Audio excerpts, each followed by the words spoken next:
y presidente de la Sociedad Chilena de Quiropráctica Neurológica. Recibimos con un aplauso para su presentación Conexiones Neurológicas, impacto del sistema vestibular en la quiropráctica.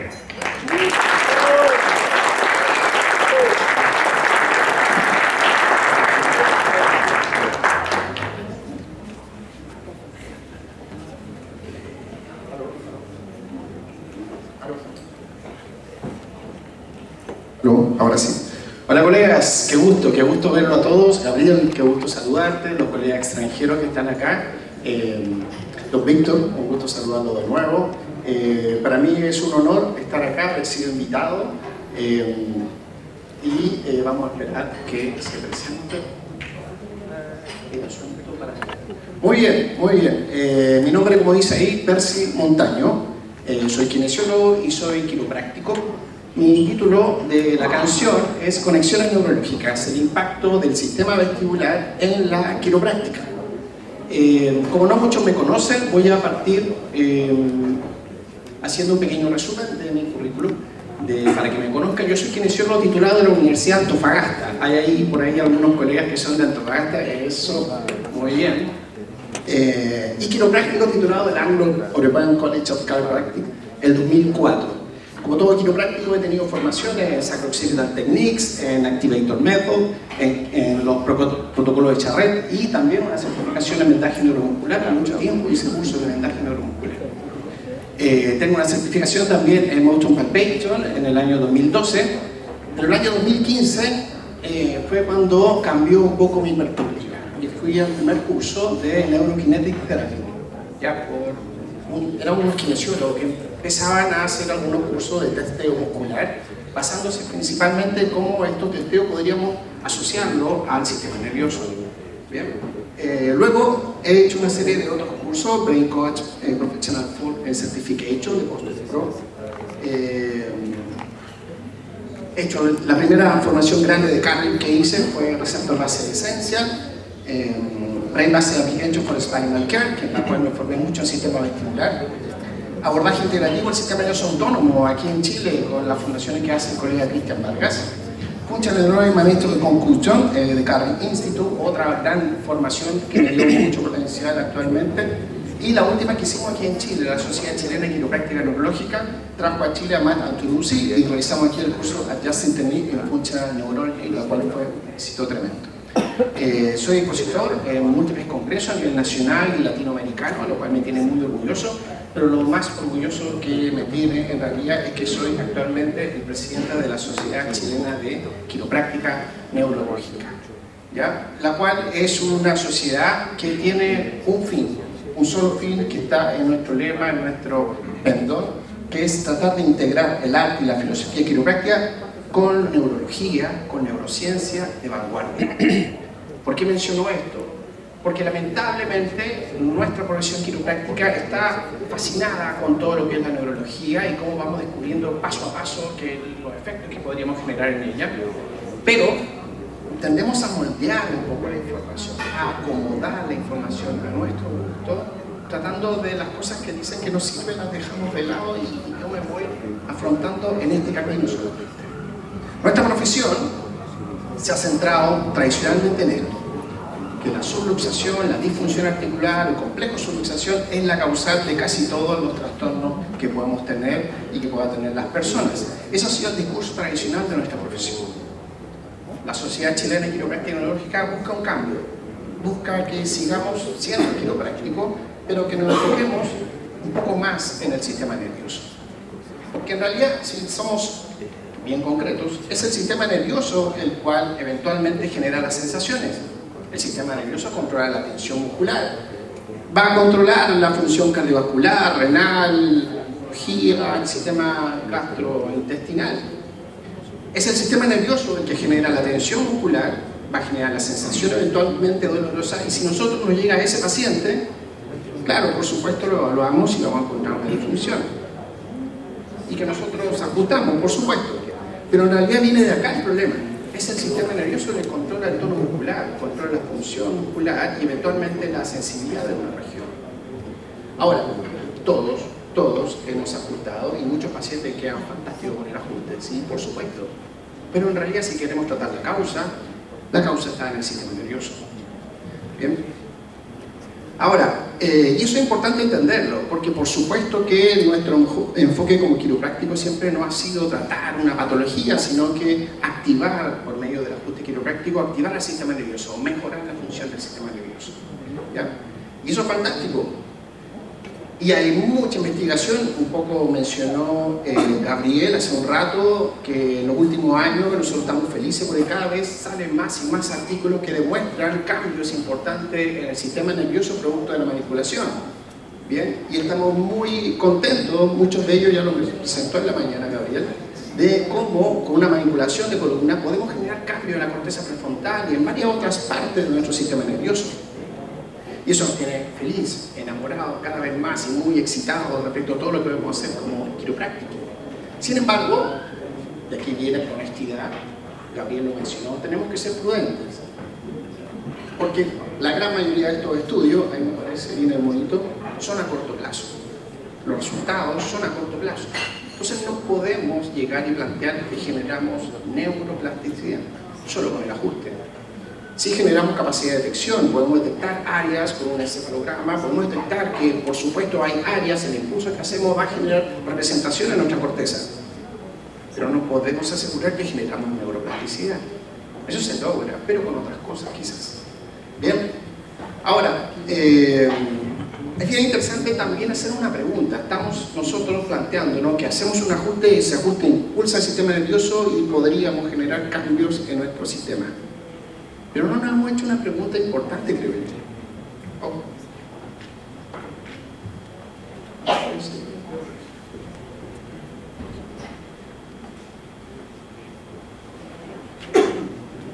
Muy bien. Esto ya lo vimos. Entonces, y una pregunta importante. ¿Qué pasa si en realidad nuestro sistema nervioso tiene un problema?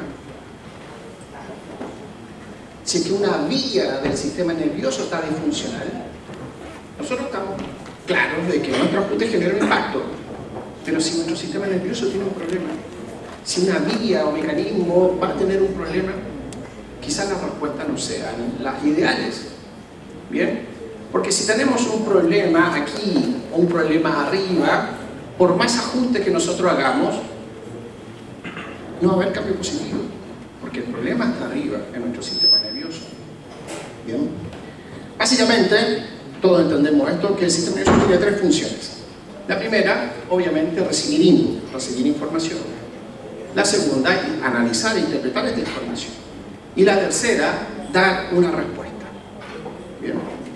Pero si tenemos un problema aquí en la zona en la cual interpreta la información, la analiza, por más que nosotros mejoremos el input, mejoremos el movimiento de la articulación, de la rodilla, de la columna, de las cervicales, por más que generemos más y más input, la verdad es que la respuesta va a seguir siendo alterada si no modificamos al sistema nervioso. Y el sistema nervioso puede tener muchos problemas, muchos problemas. Bien, puse esa carita porque, hola Yuri, ayer Yuri hizo una fantástica exposición y comentó algo personal. Yo también quiero comentarle algo personal aquí. Toda esta necesidad de ir al sistema nervioso y enfocarnos en ver la probabilidad de la mejor técnica para influir positivamente en el sistema nervioso fue porque hace muchos años atrás, yo era recién titulado como quiropráctico, tendría 5 años, 6 años de quiropráctico, y alguien me recomendó para atender a una persona con ELA, esclerosis lateral amiotrófica. Y yo con todo mi entusiasmo la atendía. Íbamos en la 10ª o 12ª sesión y la señora empieza a decirme ¿cuándo voy a tener efectos de la quiropraxia? Se supone que esto afecta al sistema nervioso y yo cada vez me deterioro más. Y efectivamente así fue. Se fue deteriorando. La dejé de ver después de algunos meses, ya prácticamente no caminaba y no mejoró. Terminó falleciendo, por supuesto. Entonces yo siento que la hice perder tiempo. La hice perder tiempo, dinero, me ilusioné con algo que yo creía, que con mis ajustes yo podía modificar su sistema nervioso y ayudarla a sanar, cosa que no es así. Entonces, el objetivo nuestro, el objetivo de la sociedad es dar certezas, qué cosas sí podemos, qué cosas no podemos hacer. Y esas cosas que no podemos hacer, bueno, quizás podemos hacerlas de otra manera. ¿Bien? Entonces, como sociedad, eso es nuestro objetivo, ese es nuestro lema. Queremos enriquecer la profesión quiropráctica con verdadera neurociencia, con verdadera neurología funcional que impacte realmente en la profesión y en nuestros pacientes. ¿Bien? Y para comenzar ahora sí, después de esta breve reseña, quiero hacer una pregunta. ¿Cuál es nuestro primer desafío neurológico? ¿Cuál es nuestro primer desafío neurológico? Después de nacer, nacemos, se estabiliza nuestro sistema, nuestra respiración, nuestro corazón, nacemos. Después de nacer, ¿cuál es nuestro primer gran desafío neurológico? Por ahí va, por ahí va. Nuestro primer desafío neurológico es intentar ponernos de pie.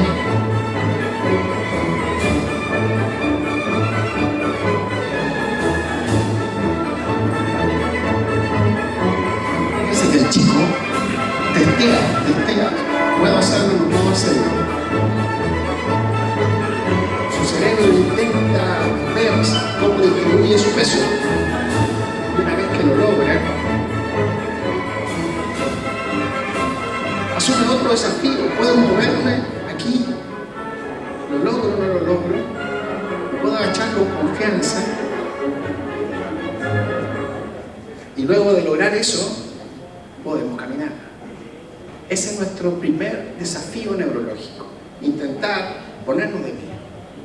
¿Y de qué manera? Miren cómo está de pie ese chico. ¿Alguien le dice ponte derecho, párate bien? ¿Necesita que le ayudemos? No. Erguido. ¿Cómo logramos esto?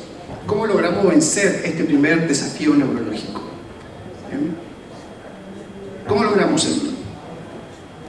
Primero que todo, percibiendo lo que Gabriel mencionó, percibiendo la fuerza de gravedad. De hecho, muchas personas que se ahogan porque no perciben dónde está arriba, dónde está abajo. Necesitamos saber información de dónde está la fuerza de gravedad para saber cómo ponernos de pie desde abajo, vencer la fuerza de gravedad que nos lleva hacia el suelo. Y el primer desafío es levantar la cabeza. Levantar la cabeza contra la gravedad.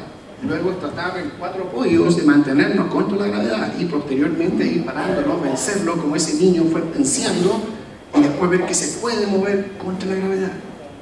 Ese es nuestro primer desafío neurológico. ¿Bien? Obviamente también participan en ello varias otras áreas, nuestro troncoencéfalo con la vía del contacto vestíbulo espinal, retículo espinal, el cerebelo con el espino cerebelo, el vestíbulo cerebelo, y también el sistema nervioso autónomo con la adaptación cardiorrespiratoria, los cambios de postura. Paso a una posición supina o acostado con cierta frecuencia respiratoria, y luego me paro, cambia mi frecuencia respiratoria. Por supuesto que todo esto participa. Pero lo más importante, lo primero es percibir la fuerza de gravedad. ¿Y gracias a quién percibimos la fuerza de gravedad? Gracias a nuestro maravilloso sistema vestibular. Nuestro sistema vestibular es el sistema vestibular que está presente en nosotros desde la concepción, desde la 4ª semana de gestación, ya está presente en nuestro sistema vestibular. A la 16ª de gestación ya está enviando información al feto en desarrollo de en qué posición está. Es que le ayuda obviamente a orientarse para salir del canal del parto y hacer ciertos movimientos. Está operativo 100% del tiempo, incluso cuando están durmiendo. Le está enviando información a su cerebro sobre su sistema vestibular, donde están ustedes. De hecho, se han dado cuenta que muchos estamos acostados y a veces soñamos, nos despertamos abruptamente, como que nos estamos cayendo.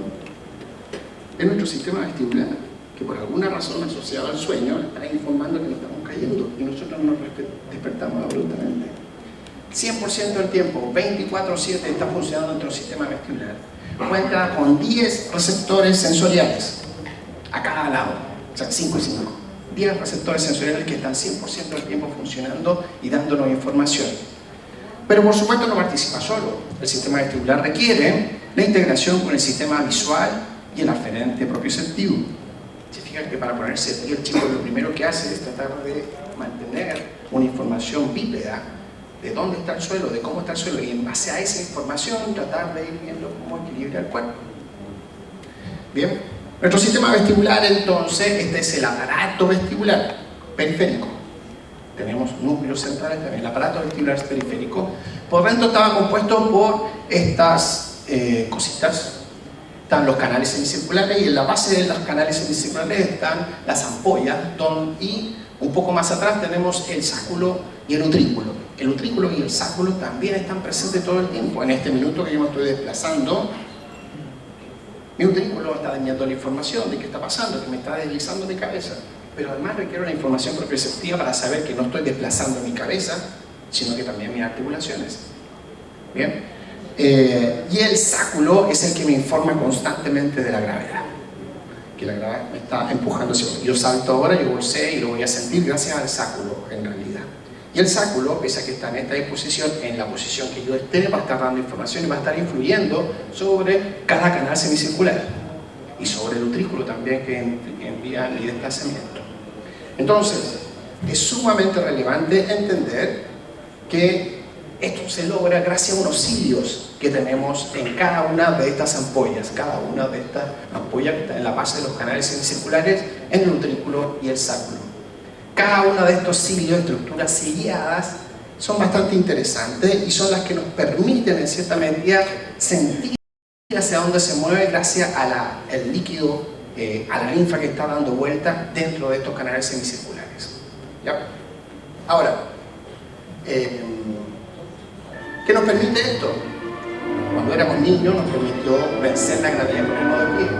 Pero gracias al sistema vestibular es que podemos hacer todo. Caminar, movernos, pararnos en una silla, sentarnos, acostarnos, bailar. Pero no solo eso, el deporte. El deporte está muy influenciado por nuestro sistema vestibular. Bien.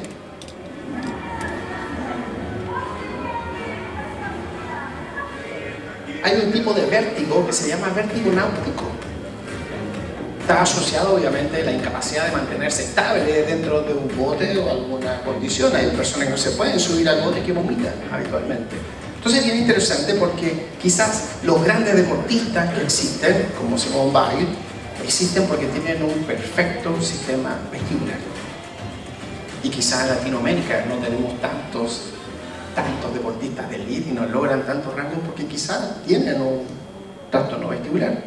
Hace algunos meses, un colega me llamó porque tenía la oportunidad de trabajar con un tenista muy conocido, creo que era Nico Jarry, que estaba teniendo problemas de vértigo, de mareo, en los juegos que estaba realizando. Entonces tenía que terminar su partida y retirarse porque estaba con problemas de vértigo. 10 minutos. Ya.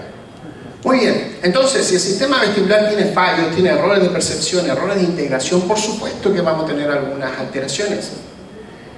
Tenemos que entender que los pacientes con problemas cervicales, la causa es un trastorno vestibular por sobre todo. Bien, este es un paciente que atendí hace muchos años, es un paciente con tortícolis. La tortícolis es muy común. Bien, ¿han intentado ajustar a un paciente con tortícolis?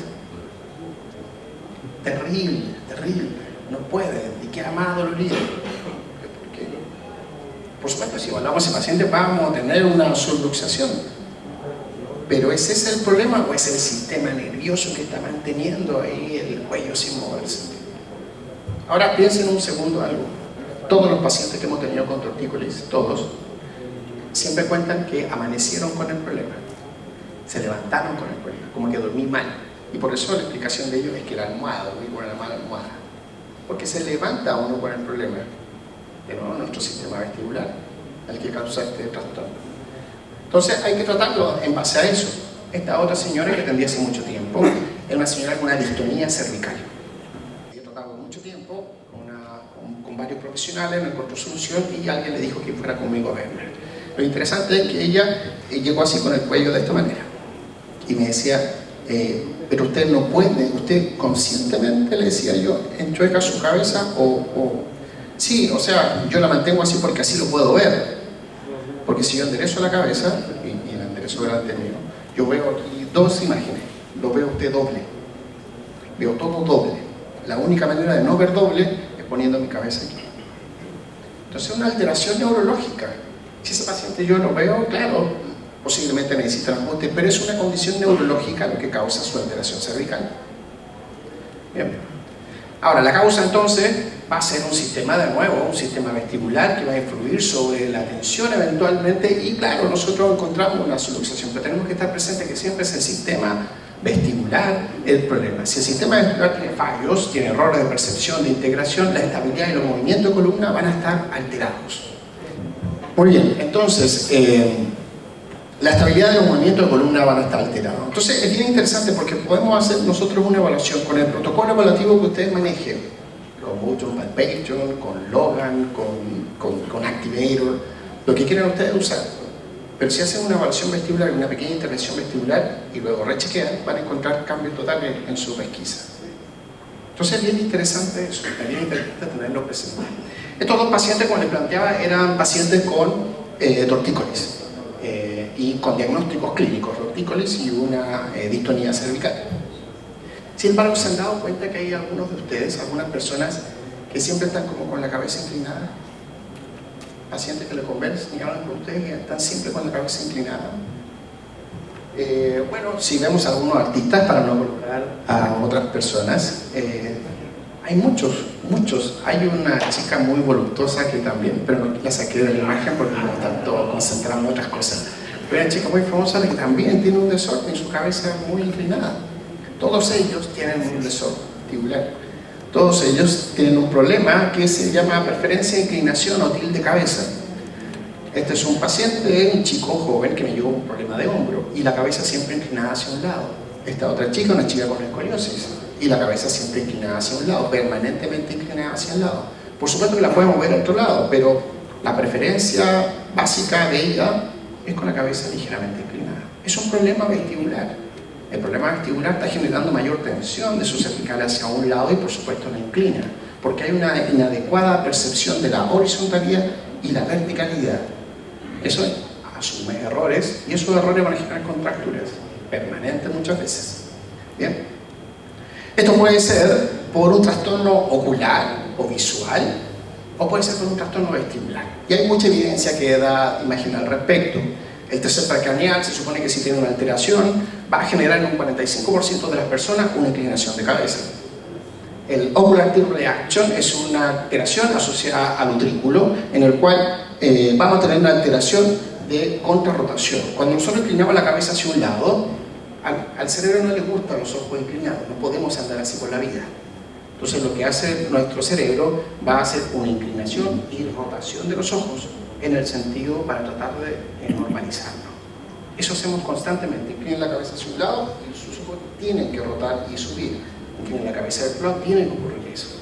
Cuando hay una falla en eso, el ocular tilt reaction, por lo general es cuando encontramos una alteración en los ojos, una alteración de inclinación de la cabeza. Iba a hacer una pequeña intervención práctica, pero creo que ya estamos y no alcanzo a hacerla. ¿Ya? Ahora, lo interesante de esto es que el sistema vestibular no solo se trata de balance y de equilibrio, bien, sino que gracias al sistema nervioso podemos hacer muchas cosas. Quizás pueda hacer algo cortito, si me das unos minutitos. Bien, yo había conversado con alguien del café, si me puede ayudar, joven, por favor.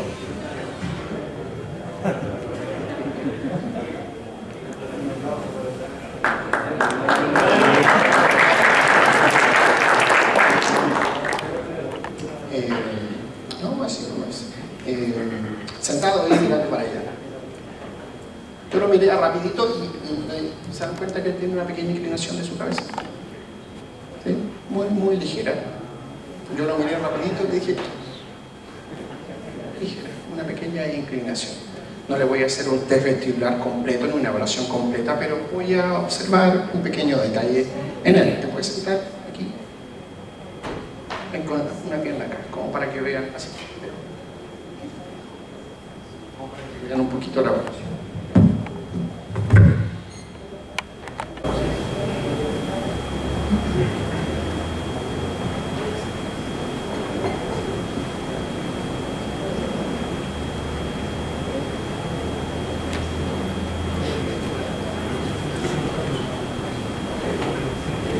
Una pequeña animación de la evaluación de la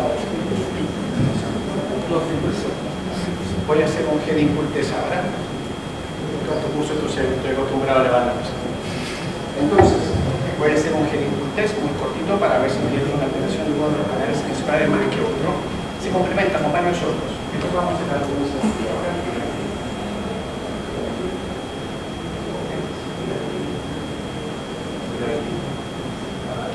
Un delay pequeño, un Helling test positivo a la derecha, la cual me hace pensar que tiene el canal semicircular posterior derecho de un lado más disfuncional, no se escucha, o horizontal del lado derecho más disfuncional.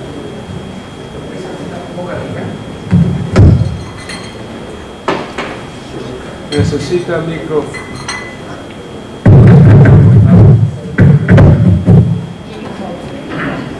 Muy bien, entonces voy a hacer algo simple, voy a despegar la fuerza. ¿Tiene dolor en el hombro?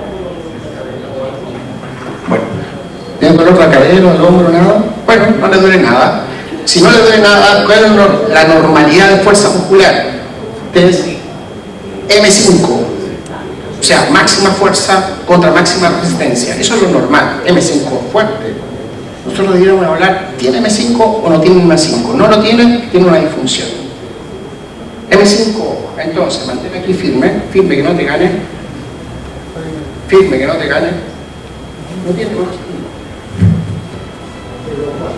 Firme aquí que no te gane. Firme que no te gane. Conecta. Firme que no te gane. Firme que no te gane. Ahora es interesante que no le duele nada.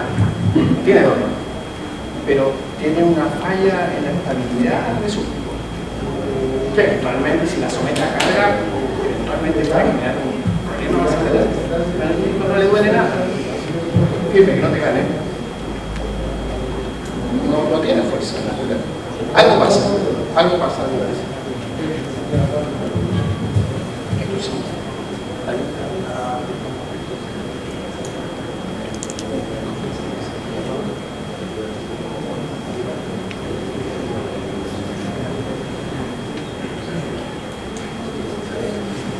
Muy bien, sentado.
Un aplauso a nuestro...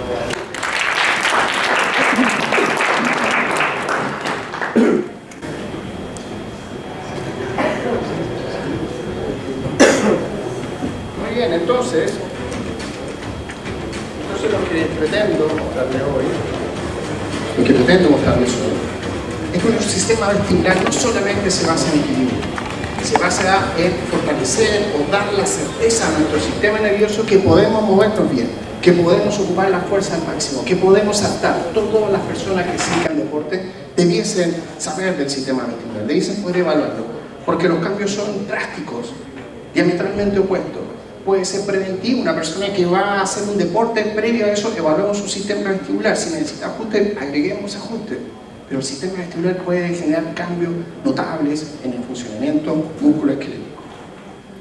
Hay mucha investigación que plantea cómo ayuda al dolor. Bien. Y por último, ya casi cerrando, este estudio menciona que el tratamiento de trastornos vestibulares crónicos ayuda notablemente al dolor crónico, incluso en los síndromes de latigazo.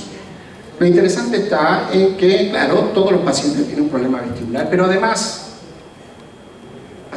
el 95% de pacientes con trastorno vestibular tiene dolores de cabeza, dolor cervical, dolor periocular, dolor de la región temporomandibular.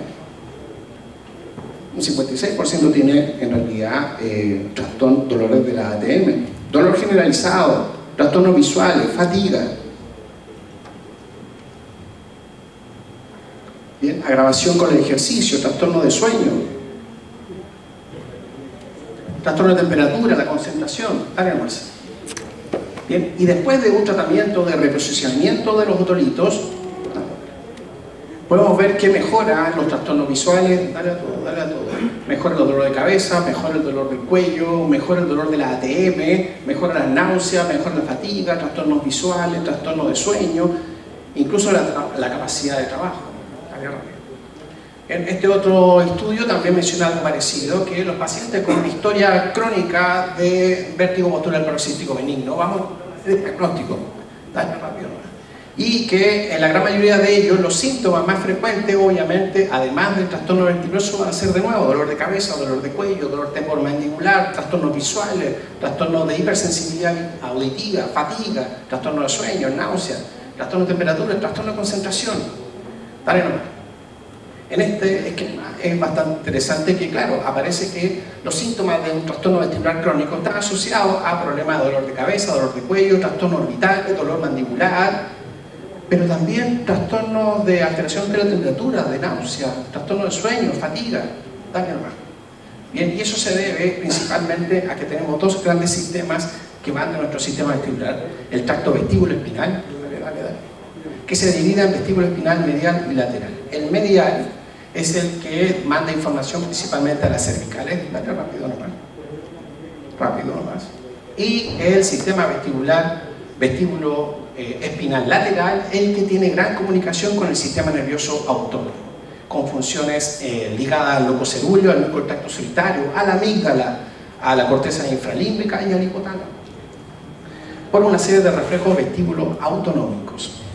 Efecto entonces, exámenes, estudios que asocian el sistema vestibular con trastorno autonómico, muchísimos.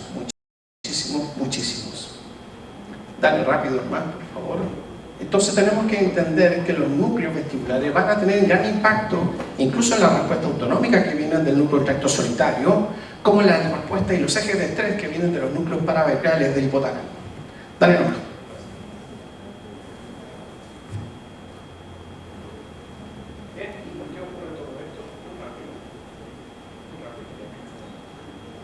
Una serie de conexiones que van con redes vestíbulo-parabraquiales, redes cerulio-vestibulares, redes del núcleo del RAFE con el sistema nervioso autónomo. Este otro esquema, muy rapidito, que vemos cómo la información vestibular junto a la visión y la propiocepción va a influir sobre la corteza cerebral, el hipotálamo, el tronco encéfalo, generando respuestas. Bien, en mi curso yo planteo que el sistema vestibular es capaz de influir, dale rápido, a la corteza, al cerebelo, al mesencéfalo, y obviamente una serie de receptores. Ahora, ¿cómo hace eso el sistema? Rápido, por favor. ¿Cómo hace eso el sistema? Desde el punto de vista anatómico no podemos ver mucho, pero desde las relaciones anatómicas funcionales, aquí vemos el troncoencéfalo, el núcleo del tracto solitario, el núcleo del vago, el núcleo ambiguo, el núcleo trigémino, que tiene su parte sensitiva, el núcleo motor del trigémino y el núcleo espinal del trigémino. Aquí, en medio de todo esto, están los núcleos vestibulares. Por favor. Los núcleos vestibulares.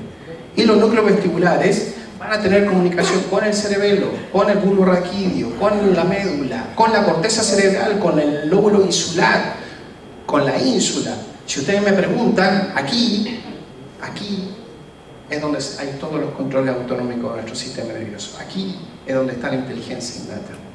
Bien. Y con eso, si alguno queda entusiasmado, a fin de mes yo hago el curso vestibular en Santiago. Y con la última presentación termino. Hay un dicho que yo doy en mis clases: todos los que practico necesitan ser especialistas en el sistema articular. Muchas gracias.